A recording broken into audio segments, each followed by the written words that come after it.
Well, in this passage, Matthew 27, verses 1 to 26, what we see is Jesus is delivered to deliver.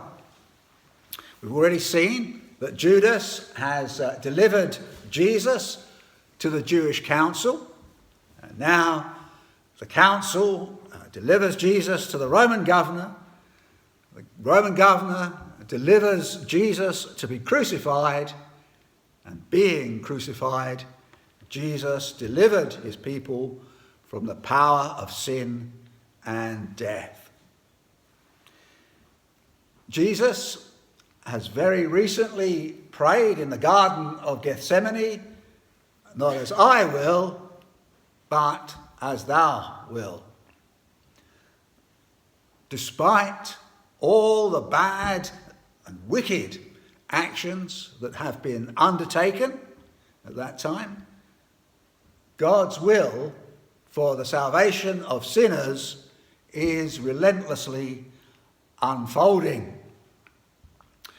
We see then in this passage that we've just read together that Judas knew that Jesus was innocent. Pilate's wife knew that Jesus was innocent. Pilate himself knew Jesus was innocent, but he still sentenced him to death, the just for the unjust. So let us look at some of this then in a little detail. First, though, let's just set the scene, as it were. It's now the morning time. Jesus' trial before the Jewish council, that had been undertaken at night. And that, of course, gives some indication of the zeal of that council in their bid to be totally rid of Jesus.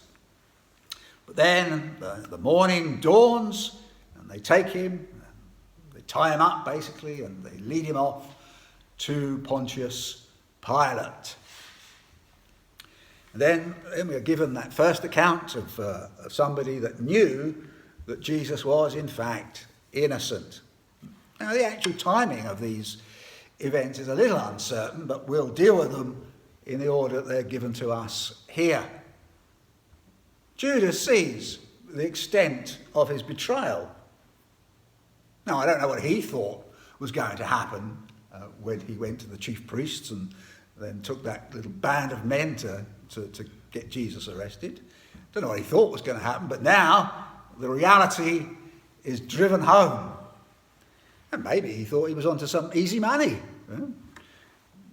Deliver Jesus up to them in the supposed knowledge that they wouldn't be able to do anything terrible because he was so well loved by the crowds. If that was the case, then he patently didn't appreciate the determination of wicked hearts to do wicked deeds. And of course, he wouldn't really have appreciated that, given that he was lost himself in that perverse world of the natural man. But he does, he recognises the size of his sin. I have sinned in that I have betrayed the innocent blood. But then he takes the wrong course of action. Now he's evidently full of sorrow for what he's done, but it was the sorrow that is common to mankind. It says he repented himself, but that just means he changed his mind. It wasn't the kind of repentance that leads to salvation. In 2 Corinthians 7 and verse 10, the Apostle Paul makes this very point. He says there, "For godly sorrow worketh repentance to salvation, not to be repented of. But the sorrow of the world worketh death." And that is so clearly portrayed in the final days of the life of Judas. Yeah, he was very sorry for what he had done, but he had patently not taken on board what Jesus had taught, that all manner of sins may be forgiven. He tried to put the matter right in his own way. But let me tell you, our own way is doomed to failure. When the chief priests and elders hear what Judas has to say to them, well, they don't care. In effect, they say, well, that's not our problem. Judas then, he throws the money back at them and then went off and hanged himself. So we have a man that is so overwhelmed with grief for what he has done that he goes out and commits suicide. He kills himself. And that is where worldly remorse leads to. I mean, that's obviously the ultimate picture, but that is where it leads to. As Paul noted in that passage from 2 Corinthians that I just referred to, the sorrow of this world worketh death because it offers no hope.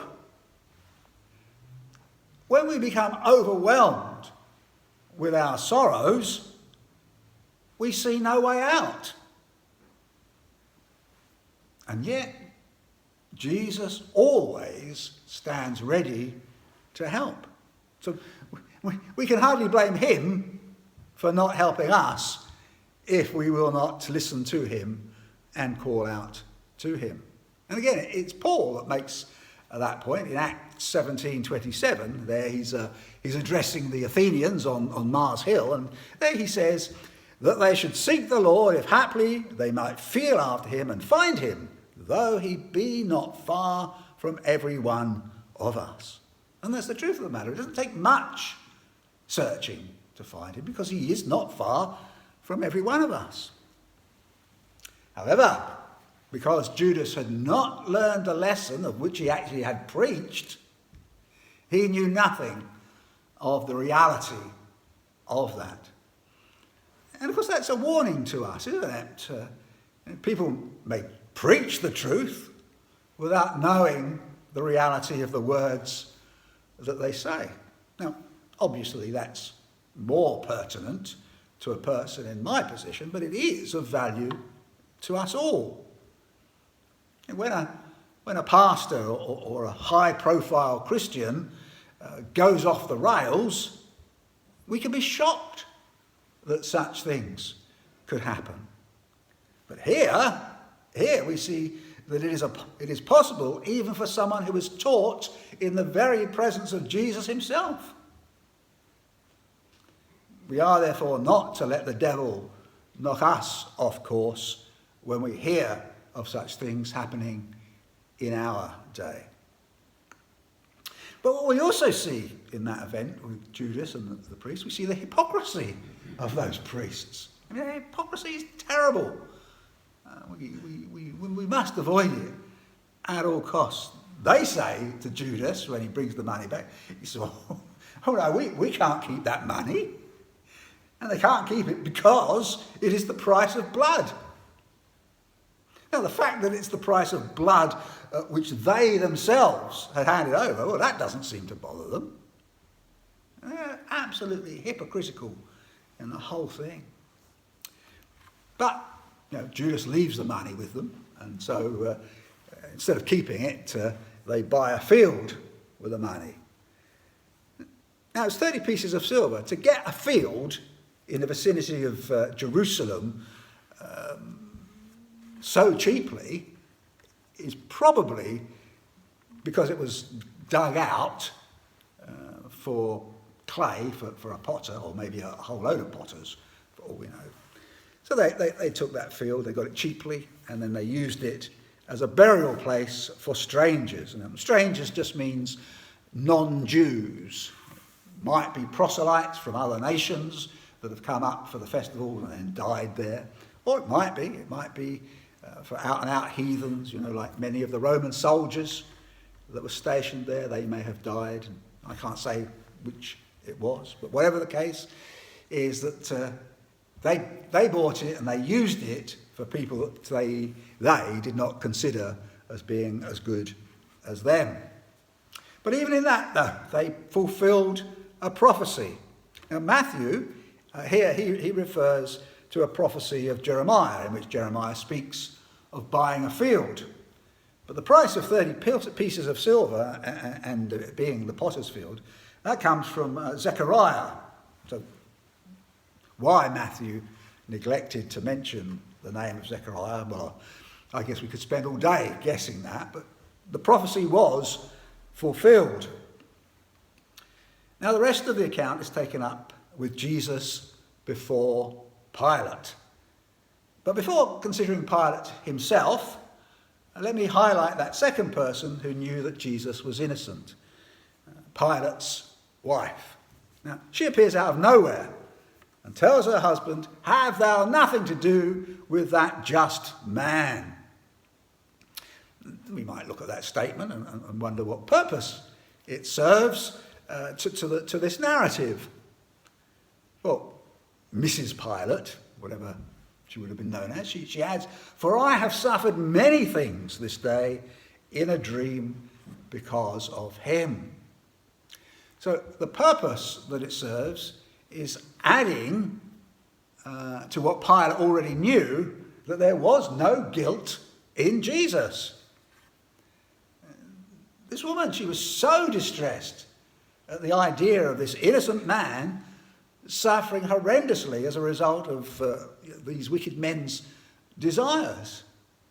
Now, of course, that's no bad reaction, is it? You know, whether this was a specific revelation from God to her, or just a kind of prophecy, or I can't be sure. I wouldn't think it was, but God is very much in control of absolutely everything, including our dreams. So we could say that he would have designed it so that she had this dream and that she would indeed be troubled by it. And as I say, being troubled by it is no bad reaction. That's good. Treating anybody unjustly should trouble us, whether we know them personally or not. Lack of justice is a bad thing. But of course, there's evidently more to this account.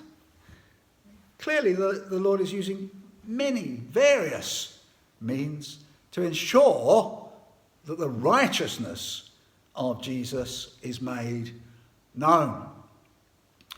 And the encouragement to us, of course, with this is that God can, out of the most unlikeliest of people, and at any time at all, send us help in our time of need.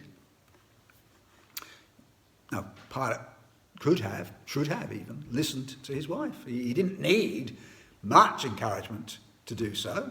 She was only telling him what he already knew. That he didn't listen to her was, as we shall see in a moment, it was down to the fact that he really wanted an easy life, just like so many people in the world. But as I say, as I indicated, there is some comfort to us here that God might use anybody to come to our aid. You know, I don't know if you ever saw the film The Matrix. In short, the basic plot was the world that we live in, the world we all know, is not real at all. It's all in our minds. And what's actually happening is machines are using the electricity in our body to power their machines. And because they make up the world that we live in, they can change anybody in that world to be their servant, their agent, to go after anyone that starts to think that they might not be living in the real world. But that's the basic plot of that film. Now, the thing is, of course, that God works into the real world. You know, he doesn't work into an imaginary Hollywood world. He works into the real world. But because he's the creator of the real world, of course, he can act into it. And he can turn anybody, like the agents in that film, but he can turn anybody to be a helper for our benefit. So in other words, even in the darkest of times, no matter how dark it may look to us, God is able enough to see us through such times one way or another. And then so, as I just said, we come to Pilate himself. Now, he very well knew that Jesus was innocent. It says in verse 18, "For he knew that for envy they had delivered him." Now, it is true that a little earlier Pilate had asked Jesus, "Art thou the king of the Jews?" Jesus had replied, "Thou sayest." Thou sayest may seem a little uncertain, a little ambiguous to our ears, but there was no doubt involved. And that's quite clear from John's account, where he covers this point in more detail. Jesus is not denying the accusation that he is the king of the Jews. As John tells us, Jesus gives a summary of the nature of his kingdom, and specifically that his kingdom is not of this world.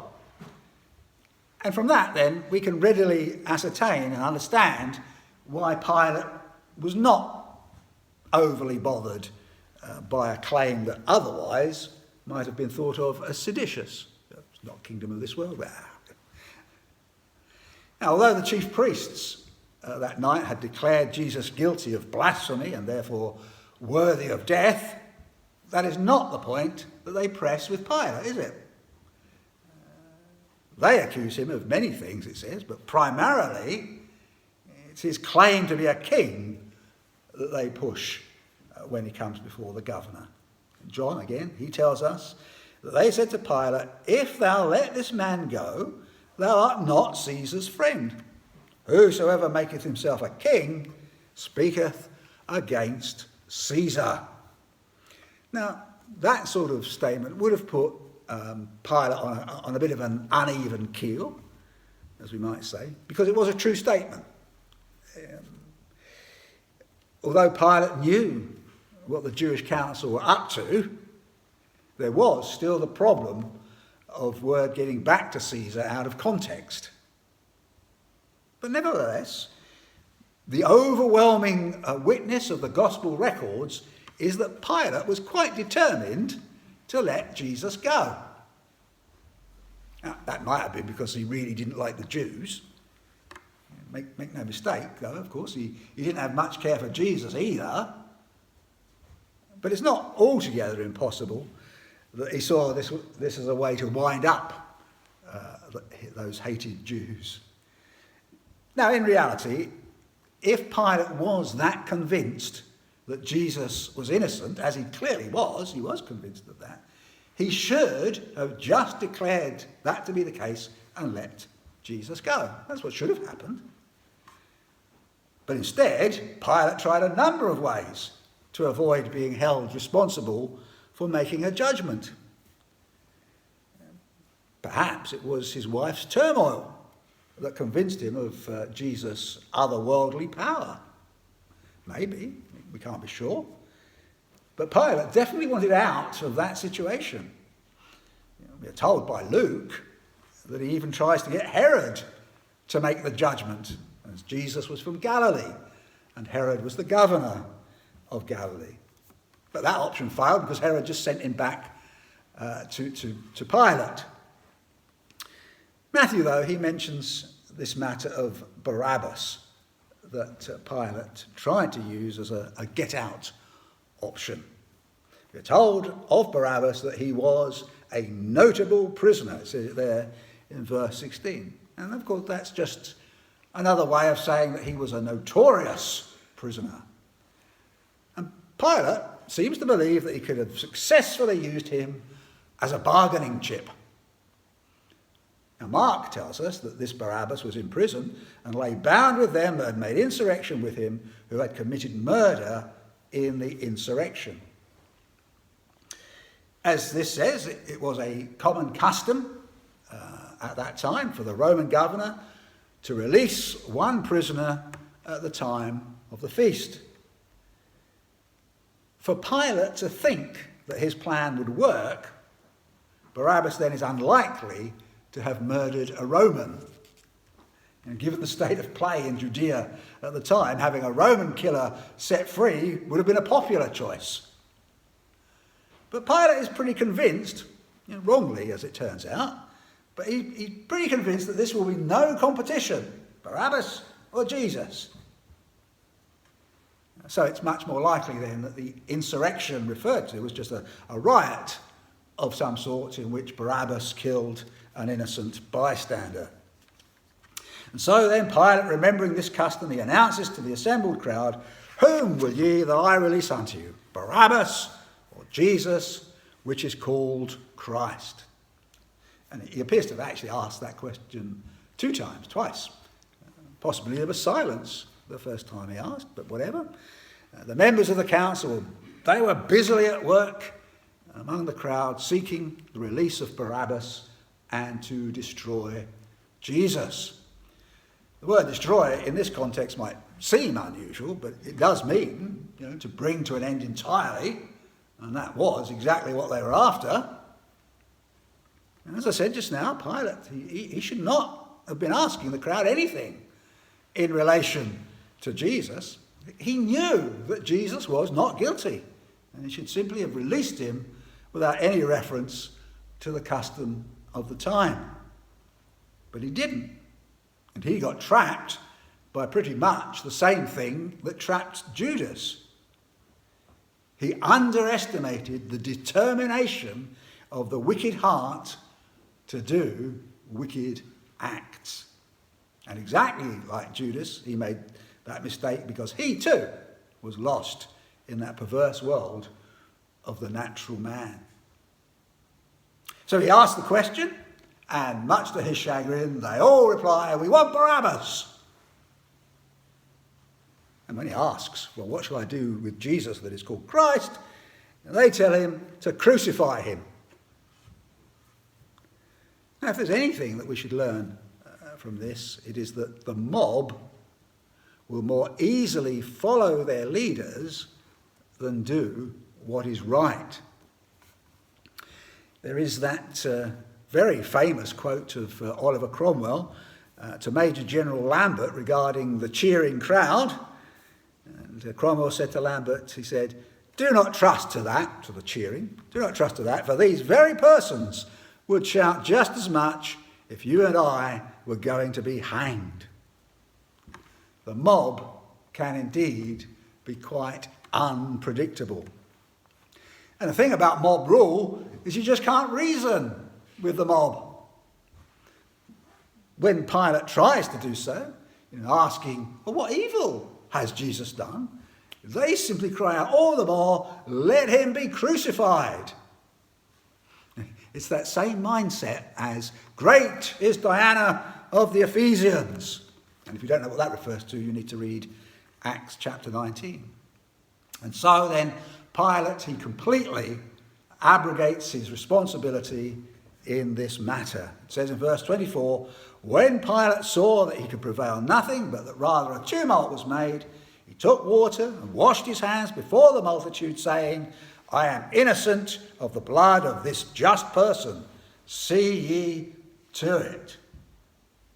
Well, it's all very well, him saying that, but those entrusted with authority cannot just say, "Well, it's not my fault," when it so obviously is their fault. Was he the governor or wasn't he? He announces that Jesus is just or righteous. And then he says he himself is innocent with regard to Jesus' death. And then he hands him over to the will of the mob who have declared their intention to have him crucified. And so carried away are they with their thoughtless cries that they say, in effect, "We don't care what your judgment is. His blood be on us and on our children," they say. Well, I don't doubt that they said this without really thinking it through, but they did pronounce a curse on themselves and on their offspring. It's sad to recount, but it wasn't very long before they were paying the price for that. About 40 years later, the Romans laid waste to Jerusalem and all its inhabitants. And so this whole sorry account ends with Pilate releasing a murderer and scourging Jesus and delivering him to be crucified. Although this is a very sad account of the sudden weakness of one man who had previously been a tyrant, he was, remember, how he had mingled the blood of a group of Galileans with the blood of their sacrifices. He was a tyrant, although this is the case. It demonstrates that we cannot thwart God's purpose. Even wicked men are used to ensure the words of Jesus, "Thy will be done," are put into effect. Now, God didn't force anybody to do anything they did not want to do, but still, Jesus was delivered up and crucified so that he could bear the sins of many and receive their punishment.